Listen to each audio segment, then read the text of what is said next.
વલસાડના ઉમરગામમાં વિકાસના કામોનું લોકાર્પણ કરવામાં આવ્યું છે। 19 કરોડના વિકાસના કામોનું લોકાર્પણ થયું છે।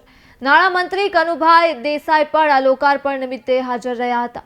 તો ધારાસભ્ય, કલેક્ટર સહિત ભાજપના આગેવાનો પણ ઉપસ્થિત રહ્યા અને નાણામંત્રી તથા ધારાસભ્યએ શ્રીફળ વધેરી શુભકામનાઓ પાઠવી હતી। લોકોને વિકાસના કામોની શુભકામનાઓ આપી અને લાઇબ્રેરી તથા તળાવ લોકો માટે ખુલ્લું મૂકવામાં આવ્યું હતું।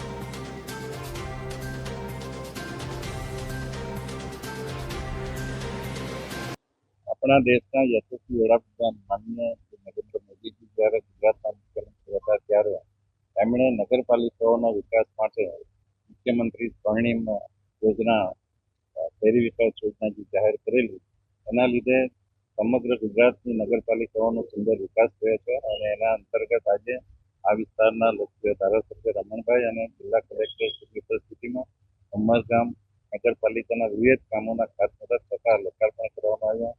એમાં બહુવિધ કામો કહી શકાય એવા છે। સોલાર પેનલ જે ક્લાઇમેટ ચેન્જ માટે સમગ્ર ભજવી રહ્યું છે, તેના એક ઉપાય તરીકે સોલાર વીજળી ઉત્પાદન કરવાનું એક ઉત્તમ સાધન છે સોલાર સિસ્ટમ। કચરાના નિકાલ માટે વેસ્ટ સાઇટ ડેવલપમેન્ટ અને સાથે સાથે આ વિસ્તારના વિદ્યાર્થીઓને લાઇબ્રેરી આપવાનું પણ સુંદર કામ કર્યું છે। શહેરની સ્વચ્છતા માટે ગટરના કામો થયા છે।